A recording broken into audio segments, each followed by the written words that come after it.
Beverly and Kamineriak Barren Ground caribou are two major herds in northern Canada. They were named after the lakes where they gave birth to their calves. Inuit, Dene, Cree, and Métis people from about 20 communities in the Kivalliq region of Nunavut, northern Manitoba and Saskatchewan, and the southeastern Northwest Territories have traditionally depended on the Beverly and Kamineriak caribou for food, clothing, and materials for making handicrafts. Caribou are still the primary food source for many of these communities, and their northern indigenous cultures remain closely intertwined with the caribou. The caribou herds are faced with increased challenges and threats due to natural causes and human activities. More information is needed about the herds and pressures affecting them to determine what can be done to safeguard caribou and their habitat. There used to be a lot of caribou. I remembered when I was living in Fort Reliance and in the house, which was on a point, the caribou would fill up the whole bay, and there would be just tons and tons of caribou going through, traveling.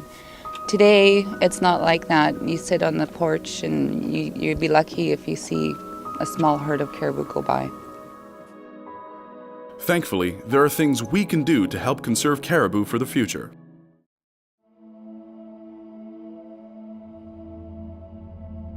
The economic value of caribou harvested from the Beverly and Kamineriak herds about 10 years ago was estimated at about $20 million each year.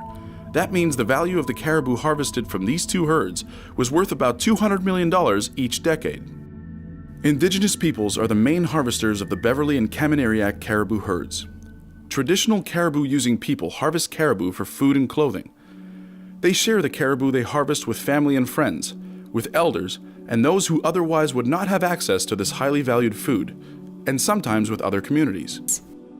When caribou are not available, severe hardship results. The cost to replace this important meat source with food shipped to caribou range communities from other places is terribly high, and most substitute foods are not nearly as nutritious or tasty as caribou. In addition, the cultural value of experienced hunters teaching youth how to hunt and learn traditional ways and values, as well as the spiritual importance of caribou, are immeasurable. In order to maintain healthy communities and their traditional cultures, caribou need to be accessible to people from across the caribou range. A key goal of caribou conservation is to continue to provide the opportunity to harvest caribou for current and future generations. It's because of the connection, the spiritual connection that our people have with the land. It doesn't matter, that people don't go out there as often as they did in the past, because that's still our home. One way to work toward ensuring there will be enough caribou in the future is to gather information about the harvest today. Harvest numbers is a key to management of the herds. So we're trying to get the people to bring their harvest numbers forward. A lot of people don't want to bring them. They don't want to say what they're killing because they think they might impose future restrictions on them. But that's not the case. We want to use those numbers to manage a herd, to try to help it recover.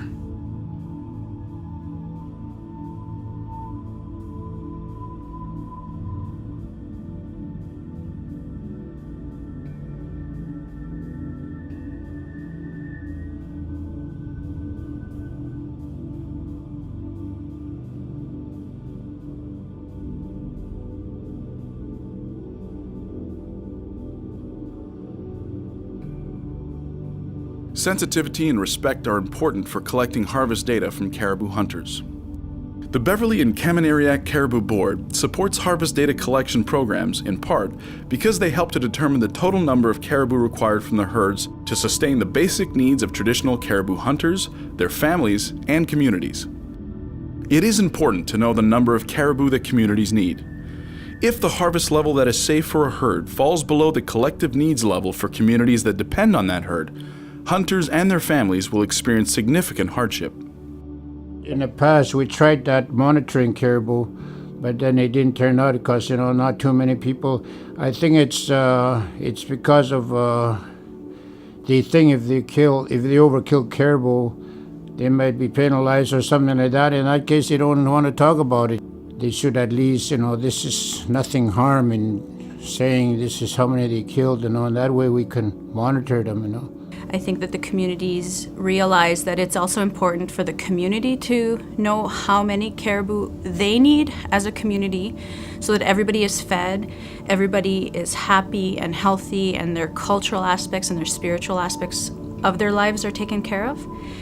And so by collecting that harvest data, you get a basic needs level of that community. And so when the caribou populations start going down, then you can start to gauge the impact that will have on the community.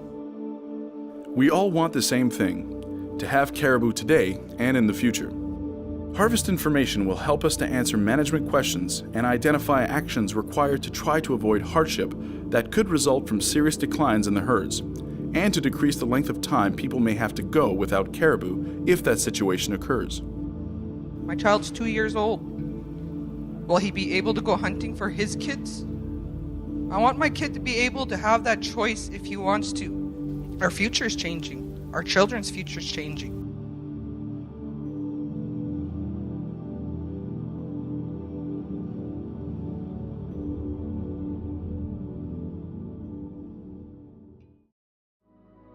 The Beverly and Kamanariak caribou herds are facing increasing challenges and threats. By working together, we can help the herds to continue and be healthy and available to people who depend on them for food and cultural survival. We want to preserve it. We want to keep it there. Later on, when I'm older, it might not be there. I want it to be there. What will it do if you drill a hole in the ground? If the caribou die, we die too. We live off of it. We don't want that. We don't want that. We want the caribou, we want the land. We want to preserve it. All I want to say is that I want the land to be here.